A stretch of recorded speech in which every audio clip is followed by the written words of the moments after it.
And so if we find ourselves in a situation where the auditor is not well prepared to proceed, then we must ask ourselves whether proceeding would be doing justice to the people.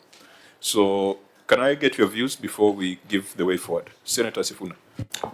Chair, I think from the inception of this committee, we have always said that the Auditor General is our eyes. As many of you know, some of us are famously not accountants, and we rely on the expertise of the Office of the Auditor General to be able to see beyond the flashy things that we see. Those of you who have seen today's headline in the Nation, after somebody gallivanting around some fancy stadium, the Auditor General has told us there's 11 billion that has been lost in that stadium. So we need the Auditor General to guide these proceedings, so that when they tell us they're not able to proceed, Chair, we really don't have much choice. But because of what you've said in terms of the importance of doing a thorough job, and Governor, here in this committee, we are very thorough, I think the best way to proceed is to give the auditor an opportunity to test the responses that have been put forward by the Governor, and then we reconvene at the earliest. But Governor, you must understand that we are operating in a very constricted time space, because the House expects a report from this committee on the 31st. So my view would be, Chair, that we can reconvene and do this next week as early as possible. I think the Auditor General can indicate what is the shortest time that they can be able to go through these responses and prepare for a meeting as soon as possible. But what I want to comment is I am part of the leadership of the House, Governor, and it is something that is commendable that you are staying true to your constitutional oath to be able to account for the monies that Kiambu gets.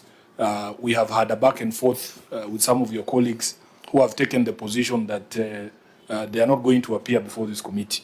We are not unreasonable people. I don't know why people portray us as some devils or demons. Governor, we are not unreasonable people. If a reasonable explanation is provided the way that you have provided, I don't think that anyone on this committee will say, oh, no, we must continue. There is a colleague of yours who came here from Nyandarua, and he told us that there was a meeting that he wanted to go to so that the committee considers releasing him early, and we acceded to that request.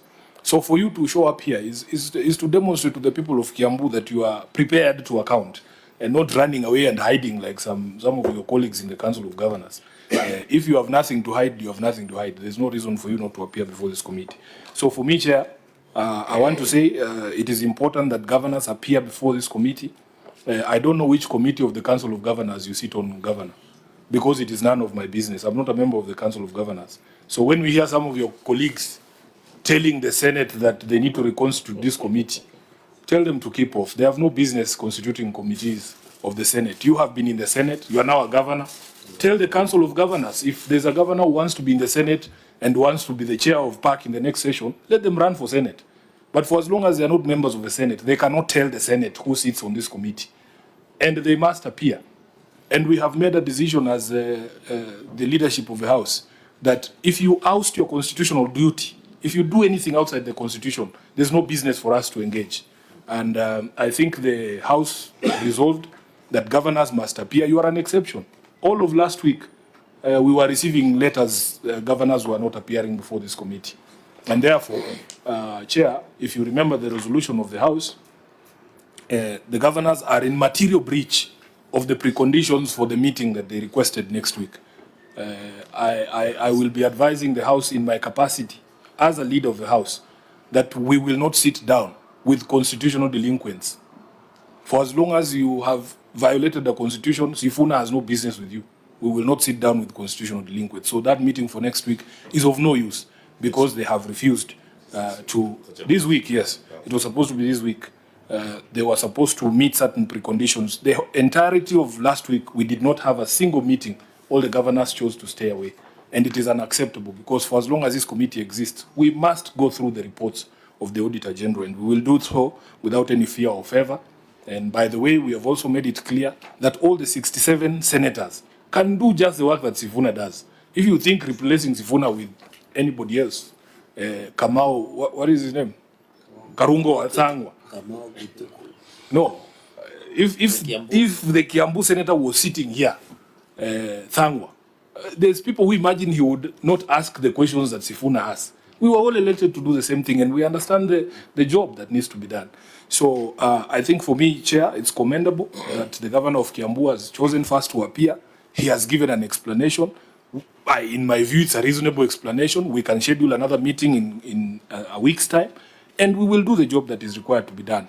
But this running and hiding and chest thumping that we see out there, Governor, some of us, we are made of sterner stuff. There's no one who can threaten us or scare us.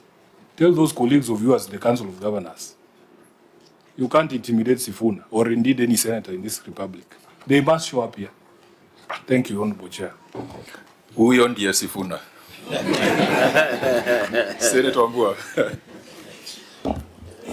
Thank you, Chair. I thought we moved from Mimi ni Sifuna to Sisi ni Sifuna.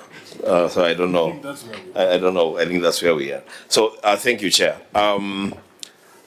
First of all, to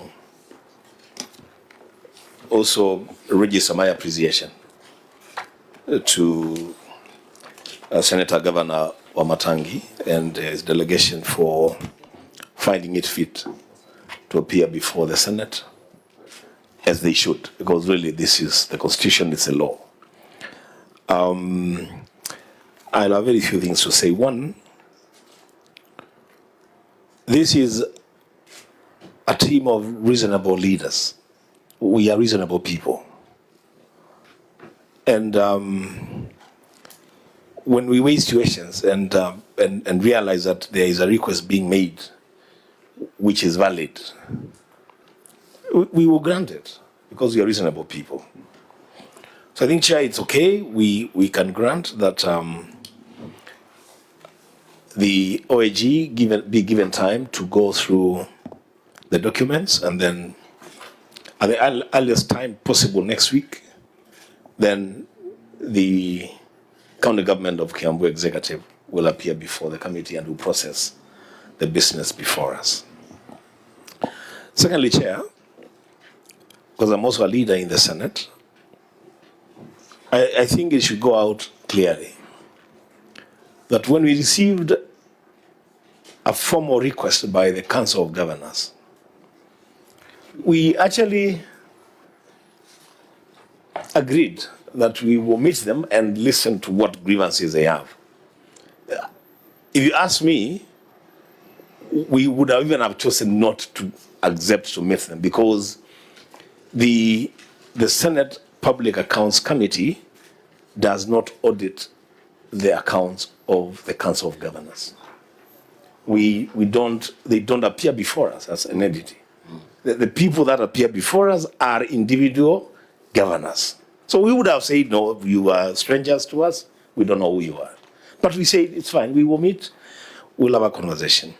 But we set a condition. One of the conditions was then the governors must continue to discharge their constitutional responsibility to appear and account to their people, not to us, account to their people on the monies that we send to them. As you've heard from Senator Sifuna, and that's a position, the whole of last week, not a single governor appeared. The Chair, it should go out clearly that on the Thursday, this coming Thursday on 26th, the leadership of the Senate is not available for a meeting with the leadership of the Council of Governors on this matter.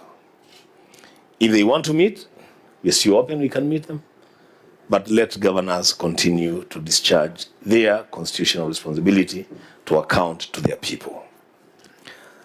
Lastly, Chair, or second last, you know, in that council, and this must also go on record, in that council we have colleagues, former senators. We have a former speaker.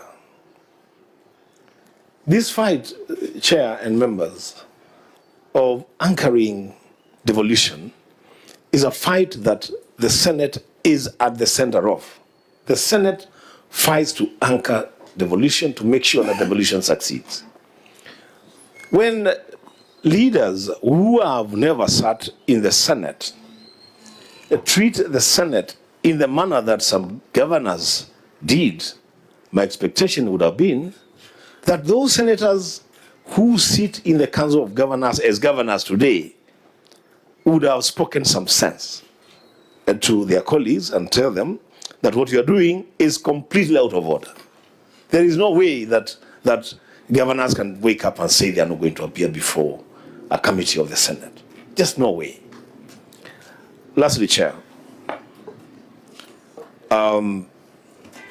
Governor, you are a former colleague, so you are one of us. When things happen to you, it affects us because you are our colleague. We also, what happened in the destruction of some property in Nairobi where you have an interest.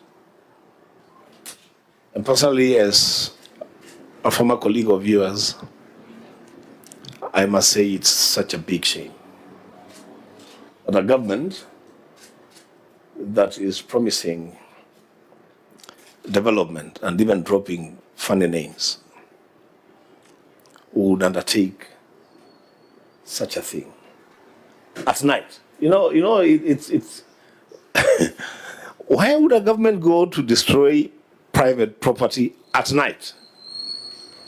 I mean, if there is a problem with whatever it is that's happening, take a court order, valid. If you have to destroy in broad daylight. The people see what you're doing. The Bible says the thief comes by night to kill, to destroy. And I think that's exactly what happened in that premises. The most unfortunate thing, as I conclude, the most unfortunate thing is that, Governor, you have colleagues in the executive who should have known better.